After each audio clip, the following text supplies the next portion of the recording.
રાજસ્થાનના બે ગેંગસ્ટરની ધરપકડ કરવામાં આવી છે। બે શૂટરની ક્રાઇમ બ્રાન્ચે ધરપકડ કરી છે। 7 કલાકના ઓપરેશન બાદ બંનેની ધરપકડ થઈ છે।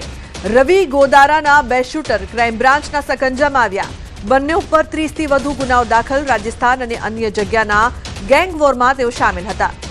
તો મન ઉર્ફે બચ્ચા ગેંગસ્ટર અને સુહેબ ઉર્ફે ચિંટુની ધરપકડ કરવામાં આવી છે। બંનેની તપાસમાં મોટો ઘટસ્ફોટ પણ થયો છે।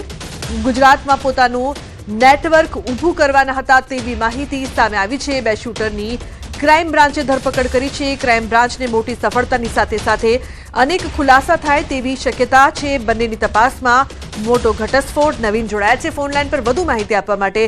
નવીન, શું વધુ માહિતી છે જે પ્રકારથી આ બે શાર્પ શૂટર્સ પકડાયા છે? લુબના બે શાર્પ શૂટર છે, અમન અને સુરત છે। તેમની ઉપર 3 જેટલા ગંભીર ગુનાઓ રાજસ્થાનમાં દાખલ થયેલા છે। તો મોટી વાત છે કે રવિ ગોદારા ગેંગના જે રવિ વિષ્ણુ વચ્ચે જે ગેંગવોર ચાલે છે તેમાં રવિ ગોદારા ગેંગના સાગરીતો છે, તેમના શાર્પ છે અને હત્યાનો પ્રયાસ ખંડણી શાર્પ શૂટર તરીકે તેમનું જે છે તે ખૂબ જ કુખ્યાત નામ છે। પોતા ગેંગસ્ટર હોવાનું સામે આવ્યું છે। આ બંને જે ગેંગસ્ટર છે તે ગુજરાતમાં પોતાનું વર્ચસ્વ માટે ટાર્ગેટ માટે જે પ્લાનિંગ કરી રહ્યા હતા તે પ્રકારની ઇન્ફોર્મેશન ક્રાઇમ બ્રાન્ચને મળતા ક્રાઇમ બ્રાન્ચે 7 કલાક ફિલ્મી ઢબે પીછો કરીને અને આ બંને આરોપીઓને પકડી પાડ્યા છે। જો કે હાલ તેમની સામે ગુજરાતમાં કોઈ ગુનો દાખલ નથી, પરંતુ રાજસ્થાનમાં જે મેં કીધું પ્રમાણે 30 જેટલા ગંભીર ગુનાઓ દાખલ છે। તેથી રાજસ્થાન પોલીસે સોંપવાની કામગીરી જે છે તે કરવામાં આવી રહી છે। સૌથી મોટી વાત છે કે ગુજરાતમાં પોતાનું વર્ચસ્વ વધારે અને નેટવર્ક વધારે તે પહેલા ક્રાઇમ બ્રાન્ચે આ બંનેને પકડી પાડ્યા છે। લુકના બિલકુલ નવીન, આભાર સમગ્ર માહિતી બદલ। अन्य समाचारनी बात करिए तो अमदावाद मुंबई नेशनल हाईवे पर अकस्मातनी घटना बनी है। बेकाबू बनेलू टेंकर होटल में घुस्यु। टेंकर होटल में घुसी जता अफरातफरी मची हती। गुजरात और महाराष्ट्रनी हद पर तलासरना दापचरनी आ घटना है। तो होटलना पगथिया पर उभेला व्यक्ति मांड मांड बच्यो। ड्राइवरे कोई कारणोसर स्टेरिंग परथी काबू गुमावता टेंकर बेकाबू थयुं हतुं अने आ होटल में घुसी गयुं हतुं। आ घटना बाद होटल में दौड़धाम मची गई हती। आ समग्र घटना सीसीटीवी कैमरा में कैद थई हती। जो कि आ घटना में कोई ईजा के जानहानि नहीं थता सदनसीबे मोटी दुर्घटना टळी हती। घटनाना सीसीटीवी फूटेज सोशल मीडिया में वायरल थता बनाव चर्चानुं केन्द्र बन्यो हतो। वडोदराना खोडियार नगर में अकस्मात पाणीना टेंकर और टेम्पो वच्चे टक्कर थई छे। अकस्मातनी घटना सीसीटीवी में कैद थई छे। पाणीना टेंकर चालके स्टीयरिंग परथी काबू गुमावता अकस्मात थयो छे। तो टेम्पो सामे आवी जता टेंकर चालके स्टीयरिंग परनो काबू गुमाव्यो। कोर्पोरेशन द्वारा ड्रेनेज लाइननी कामगीरी करवामां आवता एक तरफनो रोड बंध छे। वन वे रोड पर ट्राफिक होवाथी अवारनवार अकस्मात थाय छे।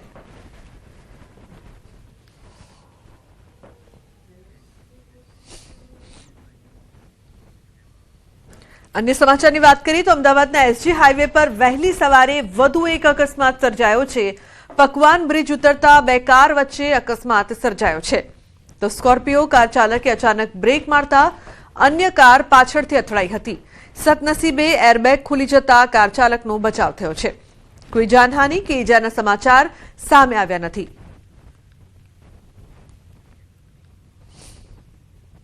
અમદાવાદના એસજી હાઈવે પર વધુ એક અકસ્માતની ઘટના બની છે। અમદાવાદના એસજી હાઈવે પર પકવાન બ્રિજ ઉતરતા આ અકસ્માતની ઘટના જે છે તે બની છે, જેમાં વહેલી સવારે એક સ્કોર્પિયો કાર અને કિયા સેલ્ટોસ કાર વચ્ચે જે છે તે અકસ્માતની ઘટના સર્જાઈ છે। સ્કોર્પિયો કાર ચાલકે અચાનક બ્રેક મારતા કિયા સેલ્ટોસ કાર ચાલકે કાર પરથી કાબુ ગુમાવ્યો હતો અને કિયા સેલ્ટોસ કાર જે છે તે પાછળથી સ્કોર્પિયો કારને પાછળથી ધડાકાભેર અથડાઈ હતી, જેમાં કિયા સેલ્ટોસ કારને ભારે નુકસાન સર્જાયું છે। જો કે એરબેગ ખુલી જતા કાર ચાલકનો બચાવ થયો છે, પરંતુ જે પ્રકારની આ સ્થિતિ છે આપ જે જોઈ શકો છો કે આ સ્કોર્પિયો કાર છે કે જેને પાછળના વ્હીલ પાસે જે છે તે ભારે નુકસાન અહીંયા પર જોવા મળી રહ્યું છે। એટલે કે એસજી હાઈવે પર જે અકસ્માત જે સર્જાયો છે અને આ એક વધુ એક અકસ્માત છે કે જેમાં બે કાર વચ્ચે જે ધડાકાભેર કાર અથડાઈ હતી અને જેમાં એરબેગ હોવાના કારણે જે કાર ચાલકનો સુરક્ષિત બચાવ થયો છે। કેમેરામેન ખેંગા રાઠોડ સાથે સંજય ટાંક, ન્યૂઝ 18 ગુજરાતી, અમદાવાદ। તો અકસ્માતમાં બંને કારને ભારે નુકસાન થયું છે। એસજી હાઈવે પર અકસ્માતની આ સમગ્ર ઘટના બનવા પામી છે, પરંતુ એરબેગ ખુલી ગઈ તેના કારણે જે કાર ચાલક છે તેનો જીવ બચી ગયો। કાર ચાલકે અચાનક બ્રેક મારતા અન્ય કાર સાથે ટક્કર થઈ હતી, પરંતુ રફતારનો કહેર યથાવત છે। અમદાવાદ, વડોદરા અને અમદાવાદની બીજી એક જગ્યાના આ દ્રશ્યો અત્યારે આપ ટીવી સ્ક્રીન પર જોઈ રહ્યા છો। બેકાબુ ટેન્કર હોટલમાં ઘૂસ્યો અમદાવાદમાં, તો બીજી તરફ ટેન્કર અને ટેમ્પો વડોદરામાં અહીં ટક્કર જોવા મળી, જેના સીસીટીવી ફૂટેજ પણ સામે આવ્યા। તો બીજી તરફ અમદાવાદના એસજી હાઈવેમાં બે કાર વચ્ચે અકસ્માત સર્જાયો હતો, ટક્કર થઈ હતી, જેમાં કાર ચાલક માંડ બચ્યો। અન્ય સમાચાર, વલસાડથી પુત્રએ જ કરી માતાની હત્યા। ઉમરગામમાં બની એક દર્દનાક ઘટના। માનસિક અસ્થિર પુત્રએ માતાની હત્યા કરી દીધી। પોલીસને જાણ થતાં ઘટના સ્થળે દોડી આવી આરોપી પુત્ર કિરીટની અટકાયત કરવામાં આવી છે।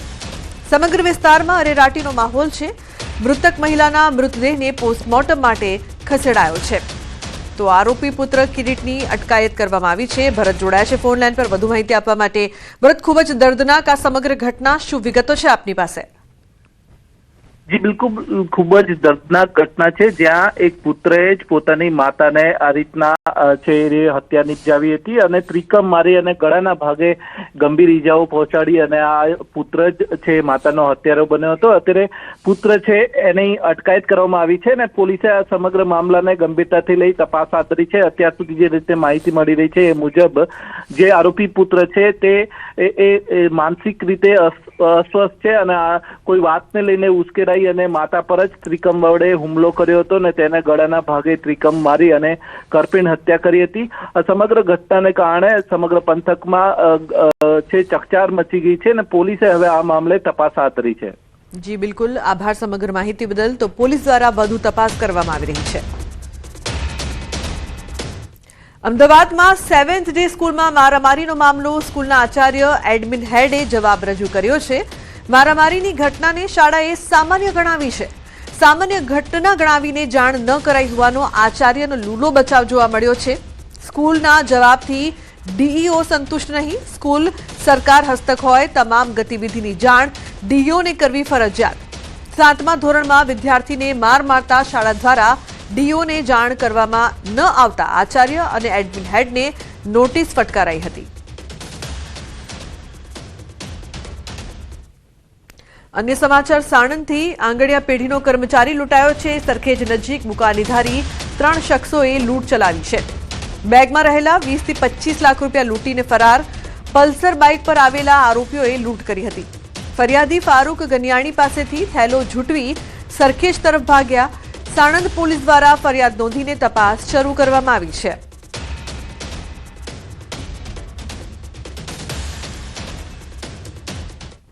અન્ય સમાચાર, રાજકોટમાં ચાંદી ચોરી મામલે મોટી સફળતા। ચોરીમાં વપરાયેલ કાર રાજકોટ ક્રાઇમ બ્રાન્ચે ઝડપી પાડી છે।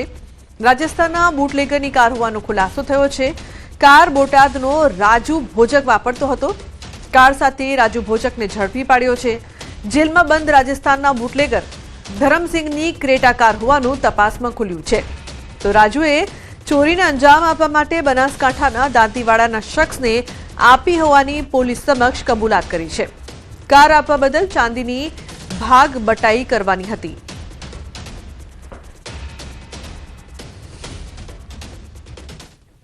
જૂનાગઢના ભવનાથ તળેટીમાં યોજાનાર મહાશિવરાત્રીના મિની કુંભ મેળાની તમામ તૈયારીઓને તંત્ર દ્વારા આખરી ઓપ આપવામાં આવ્યો છે। રાજ્ય સરકારના માર્ગદર્શન હેઠળ જૂનાગઢ જિલ્લા વહીવટી તંત્ર અને પવિત્ર યાત્રાધામ બોર્ડના સંકલનની તારીખ 11 થી 15 ફેબ્રુઆરી સુધી મેળાનું આયોજન કરવામાં આવ્યું છે। આ વખતે ગિરનાર દરવાજા અને ભરડા વાવથી ભવનાથ મંદિર સુધીનો આશરે 3.5 કિલોમીટરનો માર્ગ મુખ્ય આકર્ષણ બનશે, જ્યાં શિવ આરાધના થીમ પર વિશેષ લાઇટિંગ, ફૂલ સજાવટ, સેલ્ફી પોઈન્ટ, ભવ્ય પ્રતિમાઓ, દિવાલ ચિત્રો અને સતત મંત્રોચ્ચારની વ્યવસ્થા કરવામાં આવી છે। વહીવટી તંત્ર દ્વારા શ્રદ્ધાળુઓને ભક્તિમય વાતાવરણનો અનુભવ લેવા ભવનાથ મેળામાં પધારવા આમંત્રણ આપવામાં આવ્યું છે। આ વખતે આપણા જે વાહનો છે એ ગિરનાર દરવાજાથી જ અટકી જવાના છે અને લોકોનો આ આખો 3.5 કિલોમીટરનો રૂટ પગપાળા રૂટ રહેશે। આ રૂટને માત્ર આકર્ષક જ નહીં પરંતુ આપણે મહાદેવની શિવની આરાધનાને જે ભવ્ય અથવા તો ભક્તિમય વાતાવરણને છે તે દરેક લોકો અનુભવી શકે તે થીમને આધારિત અમે આખા આ 3.5 કિલોમીટરના રૂટને સુશોભિત કર્યો છે. ભજન ભોજન અને ભક્તિનો ત્રિવેણી સંગમ સમા મહાશિવરાત્રિના મિની કુંભ મેળાનો વિધિવત રીતે પ્રારંભ થવા જઈ રહ્યો છે. ત્યારે મેળાની તૈયારીઓ પૂર્ણ થઈ છે અને તંત્ર દ્વારા તમામ સુવિધાઓ સજ્જ કરવામાં આવી છે. છેલ્લા 1 મહિનાથી વહીવટી તંત્ર દ્વારા જુદી જુદી સમિતિઓ બનાવીને કામગીરી કરવામાં આવી હતી, જે કામગીરી પૂર્ણ થઈ છે. લાઇટ, પાણી, શૌચાલય, રોડ, આરોગ્ય, સ્વચ્છતા સહિતની તમામ કામગીરી કરવામાં આવી છે. શ્રદ્ધાળુઓની વધતી જતી સંખ્યાને લઈને કોઈ અગવડતા ન થાય, જેને લઈ વાહનો પર પ્રવેશબંધી છે. મહાશિવરાત્રિના પ્રારંભના પહેલા જ દિવસે ડમરૂ યાત્રા યોજાશે, જે જિલ્લા પંચાયત ગેસ્ટ હાઉસના સામેના ગ્રાઉન્ડથી ભવનાથ મંદિર સુધીની રહેશે, જેમાં મોટી સંખ્યામાં ગુજરાતભરના સાધુ સંતો જોડાશે. મહાશિવરાત્રિના મિની કુંભ મેળાને લઈને સાધુ સંતોમાં પણ ભારે ઉત્સાહ છે. સાધુ સંતો દ્વારા મહાશિવરાત્રિના 5 દિવસ દરમિયાન જુદા જુદા આશ્રમો ખાતે વિવિધ કાર્યક્રમો યોજાશે. લોકો કાર્યક્રમોમાં આવે તે માટે સાધુ સંતોએ અપીલ કરી છે. से लोगों की भीड़ हर साल बढ़ती जा रही है. इसके मद्देनजर हमने करीबन 3 किलोमीटर पहले जो गिरनार दरवाजा है, भरड़ावाव दरवाजा है, वहाँ से लोग इस मेले में चल के जाए, इस प्रकार की व्यवस्था की है. भवनाथ के एरिया में सांस्कृतिक कार्यक्रम का आयोजन 11 से 14 फरवरी तक किया जाएगा, जिसमें ख्यातनाम कलाकार आएंगे और अपना कार्यक्रम प्रस्तुत करेंगे. આ વર્ષે પણ મિની કુંભ સરકારશ્રી તરફથી આવ્યો તો સરસ રીતે સંપન્ન થાય. આમાં આ મેળાની અંદર મીડિયા જગતનો, પત્રકારો, સાથે સાથે રાજકીય નેતાઓ અને કલેક્ટરશ્રી, પોલીસ તંત્ર બધાનો સહયોગ સારો છે. સંતોના સહિયારા પ્રયાસથી સૌ કોઈનો એક આગવો પ્રયાસ છે કે મેળો વ્યવસ્થિત રીતે કેમ સફળ થાય.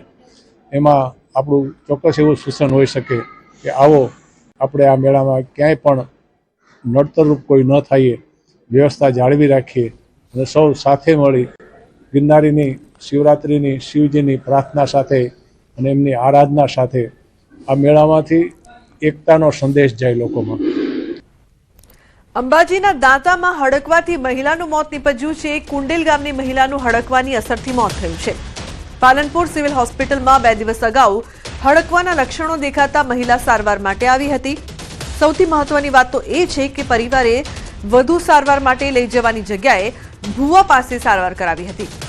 પરિવાર અંધશ્રદ્ધામાં ભુવા પાસે લઈ ગયા હતા. હડકવાની વધુ અસર થતા મહિલાનું મોત નીપજ્યું છે. મૃતક મહિલાને હડકાયું શ્વાન કરડ્યું હતું, જેની અસર 6 મહિના બાદ દેખાઈ હતી.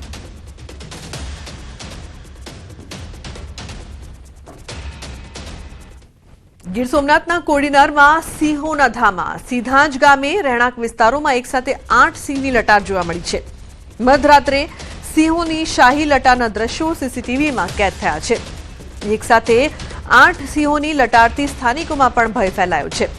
તો ગીર જંગલથી સિંધાજ ગામ દૂર હોવા છતાં સિંહ આવી ચડ્યા હતા.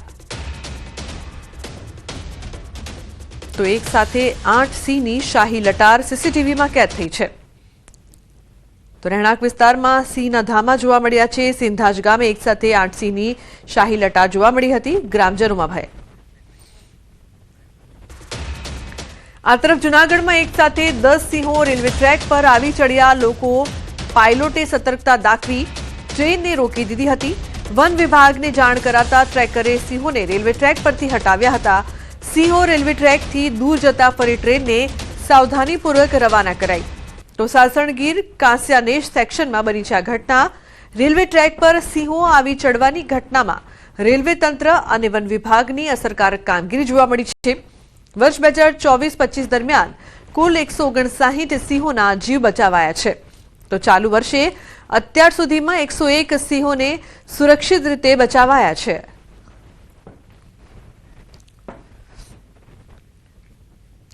સુરત શહેરમાં માનવતાનો હૃદયસ્પર્શી દાખલો સામે આવ્યો છે, જ્યાં કરંજ પ્રાથમિક શાળાની આચાર્ય 48 વર્ષીય જાગૃતિબેન પટેલના અંગદાનથી 3 લોકોને નવજીવન મળ્યું છે. 5 ફેબ્રુઆરીએ ભજન કાર્યક્રમ દરમિયાન અચાનક બ્લડ પ્રેશર વધતા તેઓ બેભાન થઈ ગયા હતા અને હોસ્પિટલમાં દાખલ કર્યા બાદ બ્રેન હેમરેજના કારણે તેમને બ્રેન ડેડ જાહેર કરવામાં આવ્યા હતા. દુઃખની ક્ષણોમાં પણ પરિવારજનોએ ડોનેટ લાઈફ સંસ્થાના માધ્યમથી અંગદાન માટે સંમતિ આપી છે. જાગૃતિબેનના જમણા હાથનું ચેન્નઈમાં 17 વર્ષીય યુવકમાં સફળ ટ્રાન્સપ્લાન્ટ કરવામાં આવ્યું અને ચક્ષુના દાનથી 2 લોકોને નવી દ્રષ્ટિ મળી છે. મહાવીર હોસ્પિટલથી સુરત એરપોર્ટ સુધી પોલીસ દ્વારા ગ્રીન કોરિડોર બનાવવામાં આવ્યો હતો. જાગૃતિબેનના પરિવારના આ સેવાભાવપૂર્ણ નિર્ણયને સમાજ માટે પ્રેરણાદાયક ઉદાહરણ તરીકે જોવામાં આવી રહ્યું છે.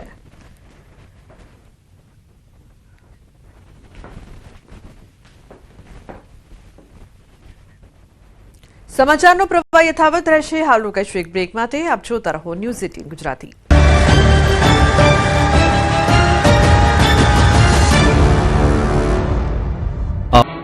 પહેલી નજરે તમને જોતા સામાન્ય અંડરવેર લાગતી હશે, પરંતુ આ સામાન્ય નહીં, 45 લાખનું છે, એ પણ અસલી સોનાનું. જી હા, અમદાવાદ એરપોર્ટ પર કસ્ટમ વિભાગે દુબઈથી આવેલા એક શખ્સ પાસેથી કુલ 96 લાખ રૂપિયાનું સોનું ઝડપ્યું. આ શખ્સે દાણચોરી માટે ચાલાકીપૂર્વક તેના અંડરવેરમાં 45 લાખની કિંમતનું સોનું પેસ્ટ સ્વરૂપે છુપાવ્યું, જે જોતા પહેલી નજરે સામાન્ય કાપડ જેવું દેખાતું હતું, પરંતુ કસ્ટમ વિભાગને એરપોર્ટ પર શખ્સની શંકાસ્પદ હિલચાલના આધારે તેની તપાસ કરતા આ અનોખી મોડસ ઓપરેન્ડીનો પર્દાફાશ થયો અને અધિકારીઓ પણ સોનાને છુપાવવાની આ પદ્ધતિ અને સંપૂર્ણ સોનાની અંડરવેર જોઈને દંગ રહી ગયા.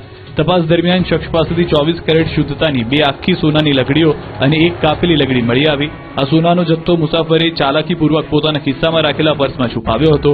આમ અમદાવાદ કસ્ટમ્સ દ્વારા કુલ 601.940 ગ્રામ સોનું જપ્ત કરવામાં આવ્યું છે.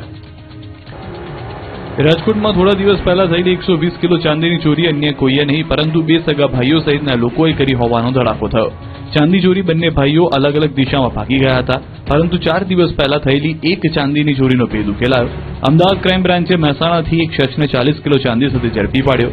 ચોરીનો અન્ય માલ અન્ય આરોપી પાસે હોવાથી ક્રાઇમ બ્રાન્ચની એક ટીમે સુરત વડોદરા તરફ તપાસ હાથ ધરી. અમદાવાદ ક્રાઇમ બ્રાન્ચને બાતમી મળી હતી કે ચોરી કરેલી ચાંદીનો જથ્થો મહેસાણા ખાતે વેચવા માટે લઈ જવામાં આવી રહ્યો છે, જેના આધારે ક્રાઇમ બ્રાન્ચે માર્ગમાં ચેકિંગ ગોઠવી કાર્યવાહી કરી અને 40 કિલો ચાંદી સાથે એક આરોપીની ઝડપી લીધો. પૂછપરછમાં સામે આવ્યું કે આ ગુનામાં સંડોવાયેલા અન્ય એક મુખ્ય આરોપી ફરાર છે. પ્રદીપ પ્રજાપતિ અને કમલેશ બંને સગા ભાઈઓ છે, જેમાંથી એક પ્રદીપ પકડાયો છે. અગાઉ આરોપી કમલેશ રાજકોટમાં ચાંદીનો વ્યવસાય કરતો હતો. મહેસાણાથી માણેક ચોક ચાંદી વેચવા જઈ રહ્યા હતા. અન્ય 80 કિલો ચાંદી કોને આપ્યું અને કયા આરોપી પાસે છે તે અંગે પૂછપરછ શરૂ કરવામાં આવી. તમારા બાળકોને સાચવીને રાખજો. દરેક વાલીઓ માટે ચેતવણીરૂપ ઘટના બની છે. બાળક ચોરીને બીજાને વેચી દેવાનો રેકેટનો પોલીસે પર્દાફાશ કર્યો. 10 દિવસ પહેલા અમદાવાદમાંથી ઝડપાયેલા બાળ તસ્કરીના રેકેટની તપાસમાં ચોંકાવનારી વિગત સામે આવી. આરોપીઓ દ્વારા બાળ તસ્કરીનું આ આંતરરાજ્ય રેકેટ વ્યવસ્થિત રીતે ચલાવવામાં આવતું હતું. બાળક ઈચ્છતું નિસંતાન દંપતી શોધવું, બાળક વેચવા ઈચ્છતા દંપતીની શોધ કરવી, બાળકની ખરીદી અને વેચાણની કિંમત નક્કી કરવી, નર્સિંગ હોમ સાથે મળી બાળકનું બોગસ જન્મ પ્રમાણપત્ર તૈયાર કરવા સુધીની કામગીરી અલગ અલગ લોકો કરતા. તેઓ તમામ કમિશન પર કામ કરતા. આ રેકેટમાં જે દંપતી બાળક ખરીદવા ઈચ્છતું હોય તેની પાસેથી એડવાન્સમાં જ નોન રિફંડેબલ રકમ મેળવી લેતા હોવાનું સામે આવ્યું છે. ગરીબ અથવા મજબૂરીમાં બાળક વેચવા તૈયાર થતા દંપતી પાસેથી બાળક ખરીદવામાં આવતું. બાળક મળી ગયા બાદ તેને તૈયાર કરી સારા કપડાં પહેરાવી તેના ફોટા પાડવામાં આવે. આ ફોટા એજન્ટના ગ્રુપમાં મૂકવામાં આવતા. આ ફોટા મૂક્યા બાદ બાળકનો ભાવ 3 લાખથી 5 લાખ વચ્ચે નક્કી કરવામાં આવતો. બાળકના માતા પિતાને ચોક્કસ રકમ ચૂકવી દલાલો બાળકોને કબજો કરી લેતા. મુખ્ય દલાલ દ્વારા નિસંતાન દંપતી પાસેથી પહેલેથી જ 10 થી 15 લાખ એડવાન્સમાં લેવામાં આવતા. બાળકનું બોગસ બર્થ સર્ટિફિકેટ પણ બનાવી દેતા. પોલીસે બાળ તસ્કરી મામલે કુલ 4 આરોપીની ધરપકડ કરી છે. ત્રણેય આરોપી હિંમતનગરના મુન્ના નામની વ્યક્તિ પાસેથી આ બાળક 3.5 લાખમાં ખરીદીને લાવ્યા, જેને અમદાવાદ લાવી હૈદરાબાદ લઈ જવાનું હતું. હૈદરાબાદમાં નાગરાજ નામના એજન્ટને આ બાળક વેચી દેવાનું હતું. અત્યાર સુધી ગૃહિણીઓને રડાવતી કસ્તુરીએ ગુજરાતના ખેડૂતોને રાતા પાણીએ રોડાવ્યા છે. ડુંગળીનું ઉત્પાદન તો મબલક થયું છે, પરંતુ ડુંગળીના ભાવ પાણીની બોટલ એક ચોકલેટ કરતાં પણ સસ્તા થઈ જતા ખેડૂતોની નુકસાનીનો ડંખ લાગ્યો છે. કેમ કે સૌરાષ્ટ્રમાં આ વખતે સારા ભાવ મળે તે માટે ખેડૂતોએ મોટા પ્રમાણમાં ડુંગળીનું વાવેતર કર્યું. મહેનત મુજબ ડુંગળીનું ઉત્પાદન પણ બમ્પર થયું, પરંતુ જ્યારે મસમોટા ખર્ચ તરીકે ખેડૂતો ડુંગળી લઈને ગોંડલ યાર્ડ ખાતે પહોંચ્યા હતા અને ભાવ સાંભળીને ત્રાસકો પડ્યો. માર્કેટિંગ યાર્ડમાં ડુંગળીની મોટા પ્રમાણમાં આવક થતા ભાવ તળિયે બેસી ગયો. સૌરાષ્ટ્રના ખેડૂતો પડતર કરતા પણ નીચા ભાવે ડુંગળીનો પાક વેચવા માટે મજબૂર બન્યા. એક મણ ડુંગળી 60 રૂપિયાથી લઈને 200 રૂપિયા પ્રતિ મણ વેચાઈ રહી છે. એટલે કે આ ડુંગળી ખેડૂતોને 1 કિલોના માત્ર 3 થી 4 રૂપિયા જ આપી રહી છે. આટલામાં તો પાણીની નાની બોટલ પણ નથી આવતી, ચોકલેટ પણ નથી આવતી. બીજી બાજુ રાજકોટ માર્કેટિંગ યાર્ડમાં સારી ક્વોલિટીની નાસિક ડુંગળી પણ મોટા પ્રમાણમાં વેચાણ માટે આવી છે. નાસિકની સારી ક્વોલિટીની ડુંગળીનો મણનો 250 થી 300 રૂપિયા ભાવ છે.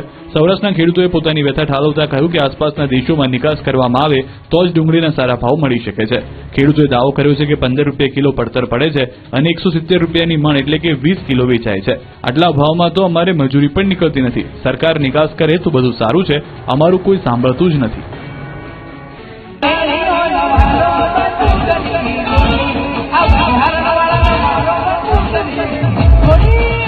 વાવ-થરાદ, બનાસકાંઠા અને પાટણ જિલ્લાના ઠાકોર સમાજના બંધારણમાં ડીજેનો મુદ્દો હાલ ખૂબ જ ચર્ચામાં છે. કલાકારો આ મુદ્દે વિરોધ કરી રહ્યા છે. આ મામલે ડીસાના કલાકાર બંધુઓને નાથ બહાર પણ કરાયા છે. બીજી તરફ સોશિયલ મીડિયા પર બંધારણ બનાવવાનો મારો બંદૂકની ગોળી શીર્ષકવાળું એક ગીત વાયરલ થતા ચર્ચાનો વિષય બન્યું છે. આ મામલે બનાસકાંઠાના સાંસદ જ્ઞાનીબેન ઠાકોરે સમાજ માટે ગોળી ખાવાની પણ તૈયારી દર્શાવી છે. બીજી તરફ વિવાદ વકરતા બંધારણવાળાને ગોળી મારવાનું ગીત ગાનાર કલાકાર સુનિલ ઠાકોરે માફી માંગી છે. તમે કોઈને ગોળી મારવાની વાત કરો તો જેને પણ ગોળી મારો એને સમાજ સુધારા માટે એનું શહીદીમાં નામ આવશે. અને વ્યક્તિગત રીતે મારી તૈયારી છે, કદાચ આ સમાજના બધા સમાજોનું આટલું સારું થયું હોય અને તમામ લોકો ખર્ચામાંથી બહાર નીકળતા હોય અને શિક્ષણ તરફ આગળ વધતા હોય તો આવી ગોળીઓ ખાવામાં, ગોળીઓ મારવા વાળાને એમને બધાને જે મારશે એમના માટે જેને લાગશે એનું પણ શહીદીમાં નામ આવશે. વ્યક્તિગત મારી તૈયારી. તો જય માતાજી મિત્રો, હું છું આપણું સુનિલ ઠાકોર. તો પહેલા તો દિલથી ઠાકોર સમાજ